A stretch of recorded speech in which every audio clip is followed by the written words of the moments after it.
Elsa et le cœur de givre.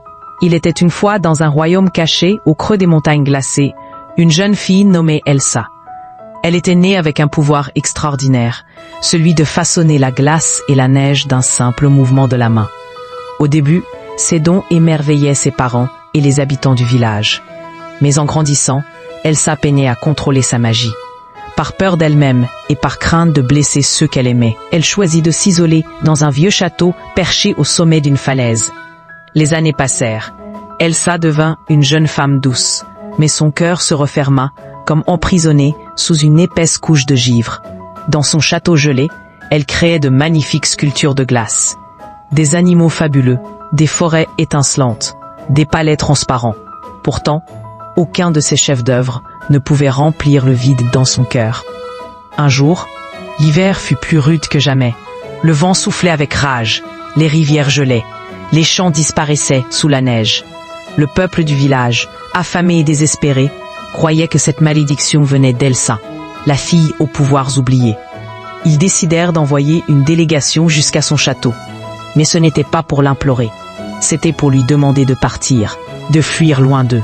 Quand Elsa ouvrit la porte ce soir-là, elle vit leurs regards remplis de peur. Son cœur se brisa. Mais au lieu de se défendre ou de se venger, Elsa fit un choix différent. Elle décida de leur tendre la main. Elle descendit au village. Avec un geste, elle façonna de gigantesques serres de cristal autour des champs, protégeant les cultures du froid. Elle créa des routes de glace polies pour relier les villages, permettant aux secours d'arriver plus vite. Elle bâtit avec sa magie des sources chaudes pour réchauffer les foyers glacés. Jour après jour, Elsa transforma l'hiver mortel en un monde nouveau, où la beauté et la vie cohabitaient. Peu à peu, les villageois réalisèrent que ce pouvoir qu'ils avaient craint était, en vérité, une bénédiction. Ils accueillirent Elsa parmi eux, non plus comme une menace, mais comme une reine au pouvoir précieux. Morale. Ce qui te rend différent est souvent ce qui rend le monde plus beau. N'aie pas peur de montrer ta vraie lumière. Il était une fois, dans un royaume lointain, une belle princesse nommée Blanche-Neige. Sa beauté était telle qu'elle attirait l'attention de tous, y compris celle de sa belle-mère, la reine, qui était obsédée par son propre reflet. Chaque jour, elle consultait son miroir magique, demandant « Miroir, miroir, dis-moi, qui est la plus belle de ce royaume ?» Et chaque jour, le miroir lui répondait « C'est vous, ma reine. » Mais un jour, le miroir révéla une vérité dévastatrice. C'est Blanche-Neige, votre belle-fille, qui est désormais la plus belle. La rage de la reine ne connaissait pas de limite. Elle décida qu'il fallait se débarrasser de Blanche-Neige. La reine envoya un chasseur dans la forêt pour tuer la princesse. Mais le chasseur, touché par la beauté et l'innocence de Blanche-Neige, ne put se résoudre à accomplir cet acte terrible. Il lui conseilla de fuir et de ne jamais revenir au château. Effrayée mais déterminée, Blanche-Neige s'enfonça dans la forêt dense, où les arbres semblaient murmurer des avertissements. Après avoir erré pendant des heures, elle découvrit une petite maison, cachée parmi les feuillages. Épuisée, elle entra et trouva un endroit accueillant. La maison appartenait à 7 nains qui, en rentrant chez eux, furent surpris de trouver une belle jeune fille endormie dans leur lit. Ils décidèrent de l'accueillir et de la protéger, ignorant le danger qui la poursuivait. La reine, réalisant que Blanche-Neige était toujours en vie, usa de sa magie pour se transformer en une vieille femme.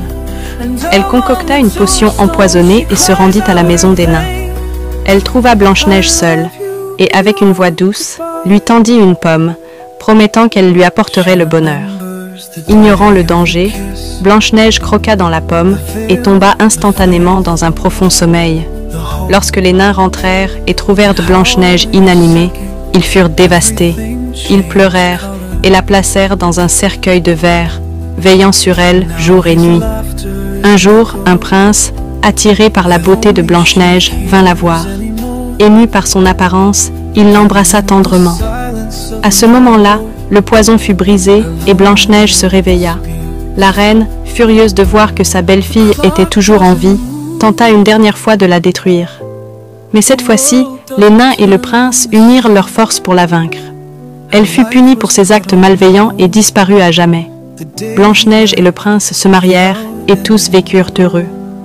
La morale de cette histoire est que la beauté extérieure peut fasciner, mais la véritable beauté réside dans la bonté et l'innocence du cœur.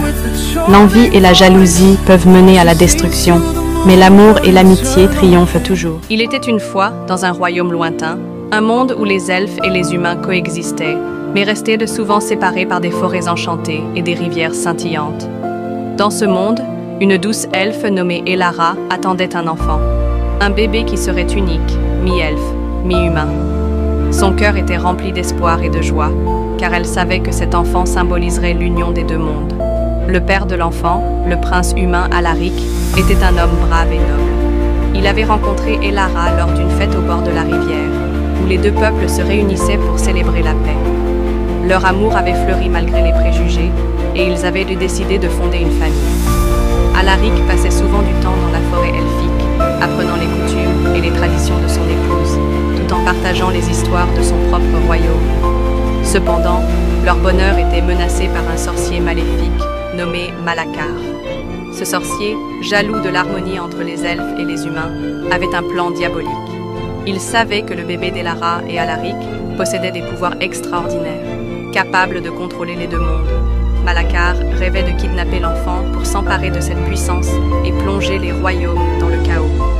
Un soir, alors que la lune brillait intensément dans le ciel, Elara ressentit une présence sombre dans la forêt. Elle avait entendu des rumeurs sur Malacar et ses machinations, mais elle espérait que son amour et la magie de la forêt les protégeraient. Malgré cela, elle décida de se préparer à toute éventualité. Elle tissa une amulette magique pour son bébé, destinée à le protéger des forces obscures. Les jours passèrent et l'accouchement d'Elara approchait. Alaric était toujours à ses côtés, prêt à l'aider et à la soutenir. Mais Malacar, observant de loin, mit son plan à exécution. Une nuit, alors qu'Elara était plongée dans un sommeil profond, le sorcier s'introduisit dans leur maison en utilisant des sorts de dissimulation. Il lança un sort pour endormir Alaric et s'empara du bébé, prêt à s'échapper dans les ombres. Lorsque Elara se réveilla, elle ressentit un vide terrible à ses côtés. Son cœur se mit à battre la chamade alors qu'elle réalisait que son enfant avait disparu. Elle courut vers Alaric, qui se réveilla en sursaut, confus et inquiet. Ensemble, ils comprirent que Malacar avait enlevé leur bébé et qu'ils devaient agir rapidement pour le sauver. Ils s'engagèrent dans une quête périlleuse à travers la forêt enchantée, où chaque arbre semblait murmurer des avertissements. Ils rencontrèrent des créatures magiques, des fées et des animaux parlants qui leur offrirent leur aide. Un sage hibou leur révéla que Malacar avait établi son repère dans une montagne maudite, protégée par des illusions et des pièges mortels. Avec courage, Elara et Alaric poursuivirent leur chemin, utilisant l'amour et la magie qu'ils avaient cultivés ensemble pour surmontacle.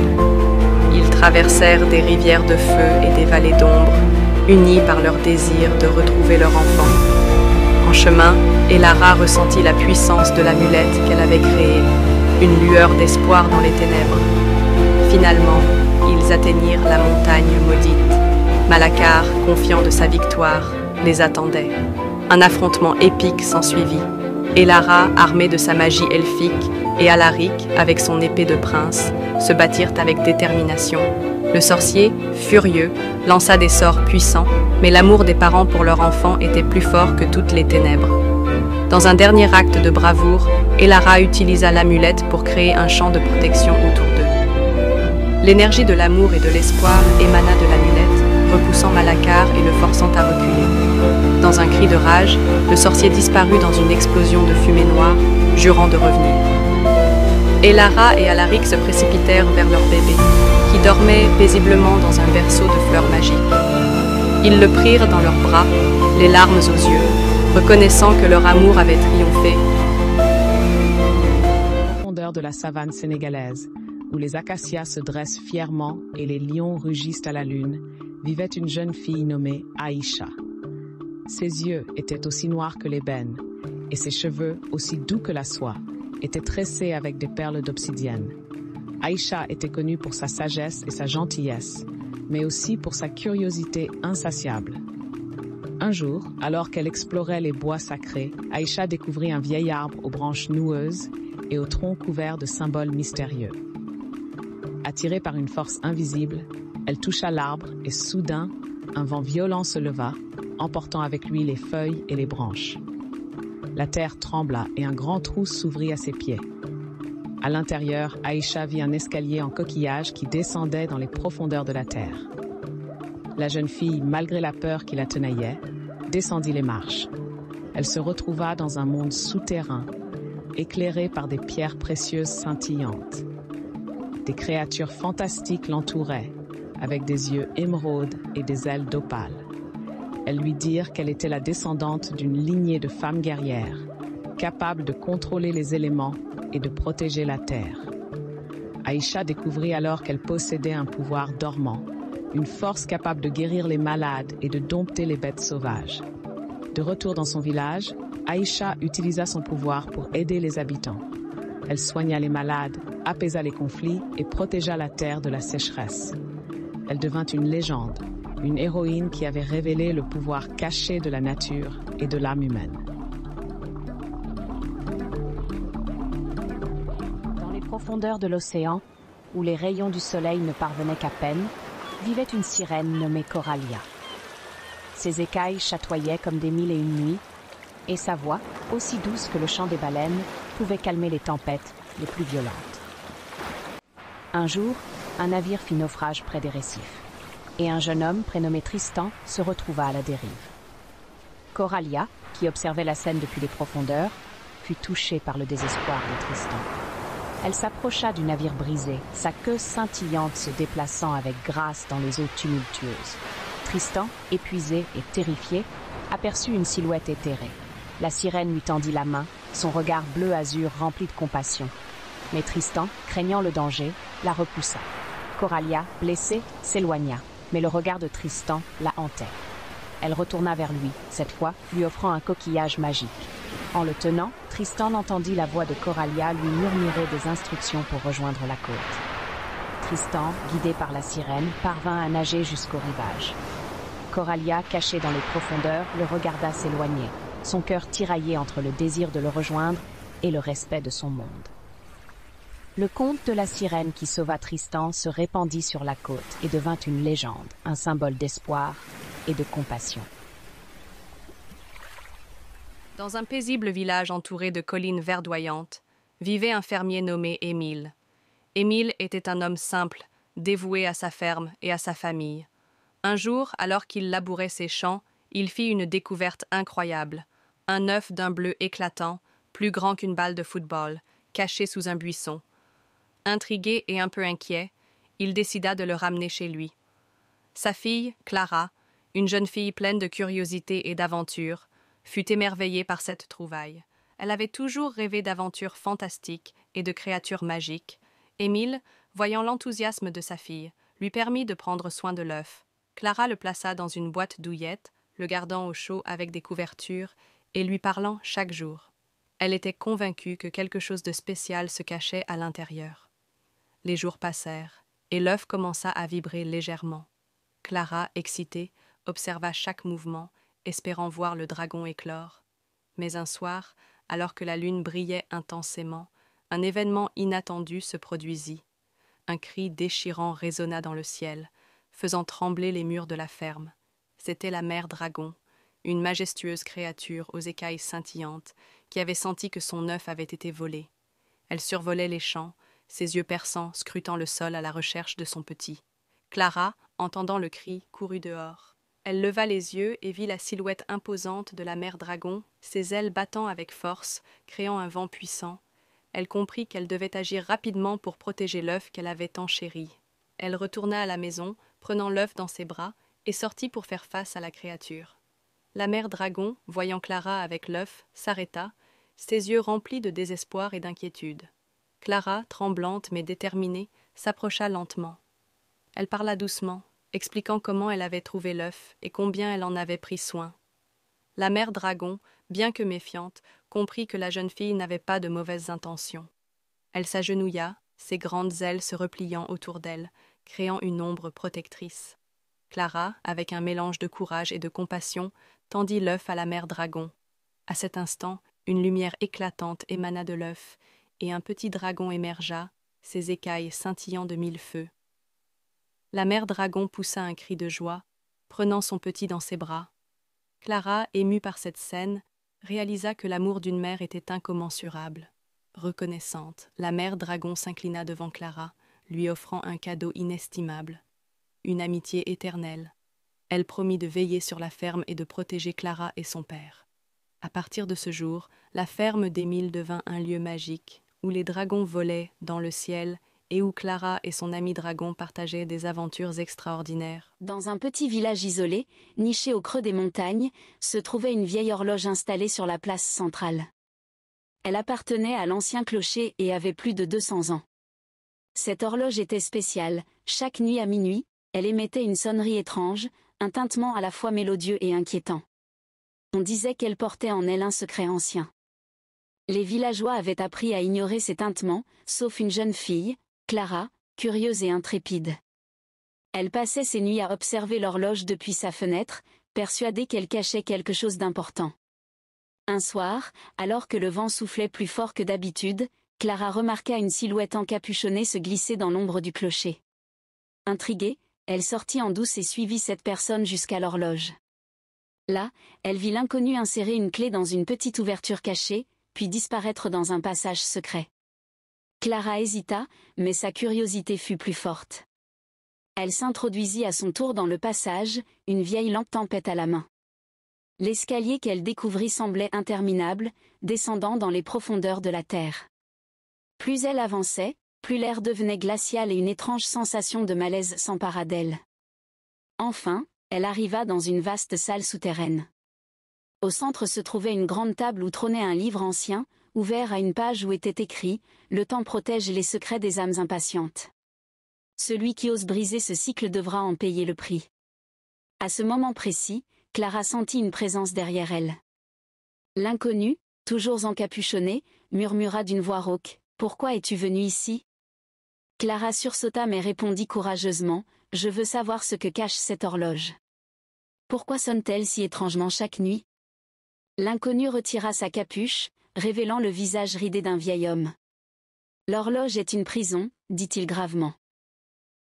Elle enferme une malédiction vieille de plusieurs siècles, un esprit puissant et malveillant. Chaque nuit, sa sonnerie nous rappelle qu'il est toujours là, attendant qu'un imprudent tente de le libérer. » Clara frissonna, mais ses yeux brillèrent d'excitation. Alors pourquoi garder ce secret ? Si les gens savaient, ils pourraient s'unir pour trouver une solution. Le vieil homme secoua la tête. Le secret est la seule chose qui nous protège. Si l'esprit est libéré, il détruira tout sur son passage. Clara sentit sa lampe vaciller et s'éteindre. Dans l'obscurité, elle entendit un grondement sourd, comme si la terre elle-même murmurait. « Tu as trop vu » murmura le vieil homme. « Pars, et ne reviens jamais. » Effrayée, Clara remonta précipitamment les marches, le cœur battant. Lorsqu'elle atteignit la surface, l'horloge sonna minuit. Mais cette fois, la mélodie était différente, comme un avertissement. Il était une fois, dans un petit village paisible, un petit garçon nommé Klitschko. Klitschko était curieux et plein d'énergie. Il avait une amie très spéciale, Maya, qui aimait explorer la nature avec lui. Un matin ensoleillé, alors qu'ils jouaient près d'une forêt, ils entendirent un petit bruit. En s'approchant, ils découvrirent un petit lapin aux grandes oreilles, nommé Pucci. Il avait l'air perdu et effrayé. Allons voir. Bonjour, petit lapin. Je ne trouve pas le chemin de ma maison. Ne t'inquiète pas, nous allons t'aider à retrouver ta maison. Ensemble, nous sommes plus forts. En continuant leur chemin, ils arrivèrent à un ruisseau scintillant. L'eau était claire, et ils purent voir des poissons nager joyeusement. Klitschko, enjoué, s'approcha du ruisseau et dit « Pucci, regarde ces poissons. Ils semblent si heureux ici. » Soudain, ils rencontrèrent une vieille chouette perchée sur une branche. Elle avait des plumes grises et des yeux sages. « Bonjour, jeunes aventuriers, » dit-elle d'une voix douce. « Que cherchez-vous dans la forêt ?»« Bonjour, jeunes aventuriers, que cherchez-vous dans la forêt ? Pour trouver le chemin, écoutez votre cœur et soyez courageux. » Après un moment, ils aperçurent un grand arbre majestueux avec une petite porte au pied. Ils poussèrent la porte et à l'intérieur, ils découvrirent un magnifique jardin rempli de carottes, de fleurs et de petits ruisseaux. Klitschko et Maya sourirent, heureux d'avoir aidé leur nouvel ami. Pucci leur offrit une carotte en signe de gratitude. C'est ma maison, merci, mes Les amis passèrent le reste de la journée à jouer dans le jardin de Pucci, célébrant leur amitié et les leçons apprises. La morale de cette histoire est que l'entraide et le courage peuvent nous mener à de grandes aventures. En étant ensemble, nous pouvons surmonter tous les obstacles.